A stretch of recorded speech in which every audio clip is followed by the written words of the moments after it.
Kamen Rider Zi.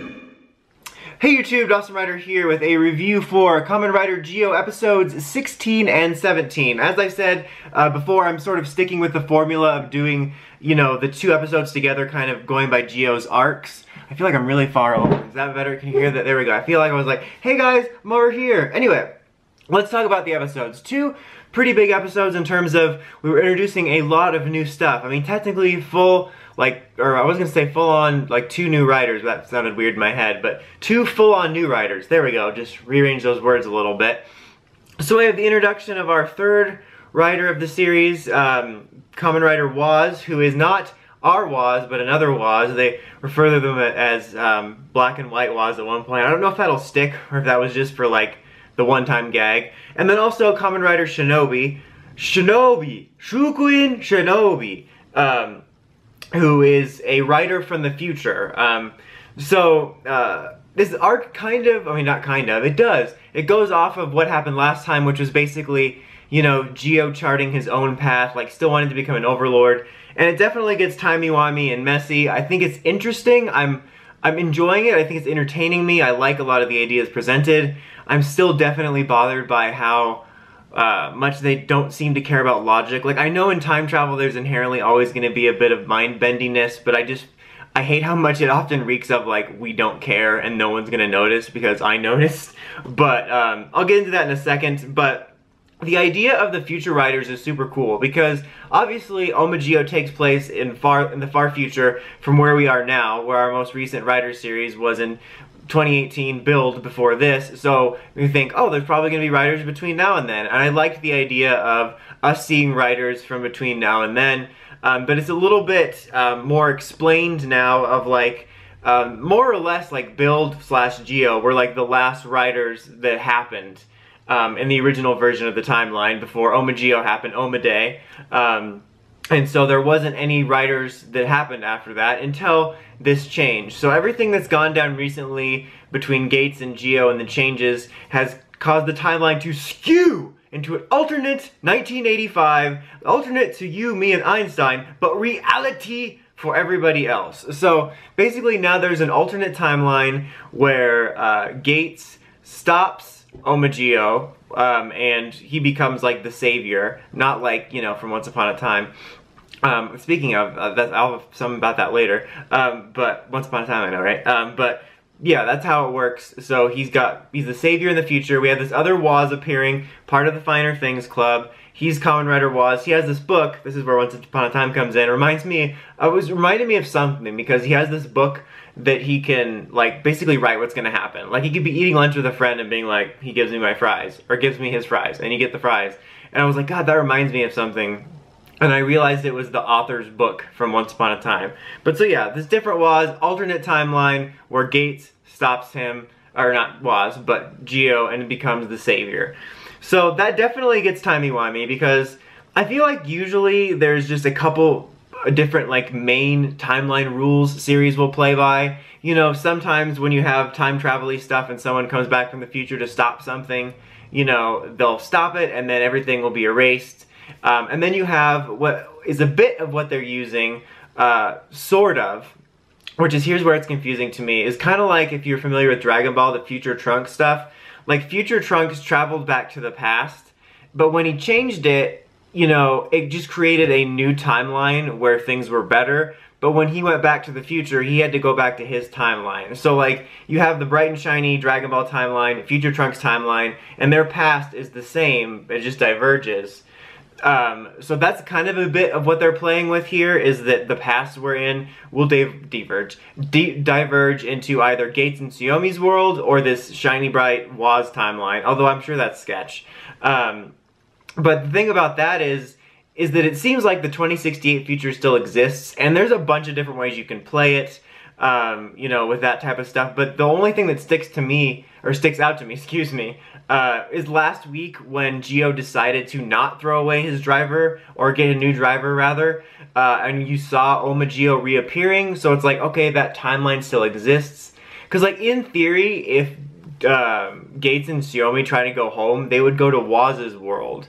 I guess we'll find out more as we go along. I'm really curious if both kind of exist and it's just branching, but it's like, in other rules, Gates and Tsuyomi shouldn't exist if that timeline never exists. But spoiler alert, if you've never seen Continuum, I'll give you a second to leave, and I'll let you know when it's over. But in the end of Continuum, it's a similar time travel story, and when she goes back to the future, there's like a fixed future that's all happy, where there's another version of her in it, like with her husband and child, and everything's fixed, but she can't be a part of it because she's from a different timeline, but she still exists. So my point is, in that giant, I hope I didn't get too confusing there in that time travel rant, is that there's a bunch of different ways you can work it depending on what time travel rules you want to use, and I just feel like they don't care, which kind of bothers me. But let's set all that aside for a second, since I just went on a 3-minute time travel show tangent. Continuum spoilers over. I do like the idea of this. It shakes things up. The idea of the future riders are now, because I said there was no future riders, but because of this new timeline, there is indeed riders from the future. So we have Shinobi that we are introduced to in this 2-episode arc. We're getting Quiz next. And, you know, they are repurposing, you can tell, parts of the suits, but I think they did a pretty good job. Like, the only part that really bothers me is the obviously repainted Jiku driver. I think that they could have done a dozen other things that would have been just as cheap without making it seem so obvious. Like, some of the other parts are obvious, but I feel like I can gloss over them a little bit more. I mean, I know he puts the giant, like, shuriken on the belt, but before that you can really tell, which is kind of annoying. But I think that idea is super cool. Apparently we're getting like a little special with him. He's also played by the actor that played Kinji in Shuriken Sentai no Ninja, a ninja-based Sentai. He was Star Ninja, so that's kind of a cool little Easter eggy bit. And like some of the sounds that his belt and genie bottle thing make very much sound ninja-esque, which kind of just annoys me because I wasn't a fan of that stuff. But I appreciate the kind of Easter egg level stuff of it, and I think it's really cool to see a glimpse into that. I thought it was cool how Sogo sort of dreamt of it first. I thought that was a cool intro to it. And there's just a bunch of interesting stuff about the way this arc's done, because it's a bit different, like almost like a reverse of the way the arcs usually are, where, you know, the time jacker messed things up in the past and then you're dealing with an amnesiac rider in the future. But this time, you know, these events haven't happened yet. So like in an interesting twist, the time jacker, Schwartz, gives the ride watch for Kamen Rider Shinobi, who's in the future in 2022, to the dude that's going to become Shinobi in the present, which I thought was kind of interesting. And he kind of creates this difficult situation around it, and it was cool because like the guy that is Shinobi, his whole reasoning for wanting another rider's power, although technically is he really another if he's Shinobi also? He'd just be called also Shinobi. But you know, anyway, he wants to do it, or to have the powers to do justice and do good, to do justice. That sounded weird. He wants to protect people's smiles because he wants to be a dentist. But so that was kind of cool, and it was like this interesting kind of callback to Sogo's resolution of, you know, kind of make your own future for what you want, and he was trying to inspire him, and like he wanted to inspire this dude to become Shinobi because he dreamt of it, and he liked the idea of this dude becoming, you know, a hero. But at the same time, doing that sort of ensures the events of which, you know, he doesn't become an overlord. So I thought that was kind of interesting, and I thought just the way that the dynamics of the time travel were reversed and everything kind of wobbly about that worked. Same thing with Woz. I feel like he's kind of, both of them are still kind of sketchy. Although now with this other Woz, I feel like, for me, it seems original recipe Woz's goals seem more pure. Like, I always thought there was something more up to it, but now he just seems genuinely bothered that the timeline's diverging. So I think it's possible that our Woz just genuinely is a follower of Omagio, and the other one is going to be sketchy, because who knows? We'll have to find out. I'll talk about a theory I have about that at the end, or about like the way it might turn out, but I think that's interesting. I like Kamen Rider Woz. I like his design. I'm not too huge on his belt noises, or at least some of them. I think it's interesting too that he's going to be getting these powers of the future riders, and he attempts to give them to Gates because he says that in the future the reason Gates becomes the savior is because he wields the power of 3 riders that originally didn't exist. But obviously we haven't seen anything of him using those armors. Those armors seem to specifically be for Woz. Like, who knows if that will change the future, or if maybe one of Gates' power-up ends up being like an amalgam of these three. We don't know. I think that's interesting. But like the way they explain it is kind of cool, because I know that when this came out, a lot of people, myself included, were like, okay, we're doing future Riders, why wouldn't he have Aqua? Or some other people brought up New Den-O, which is a good choice too. And I think that's still possible for like maybe a movie or something, or an Easter egg or something later down the line. But for the purposes of this, it needs to specifically be these three Riders, so that makes sense, and I like to kind of explain that.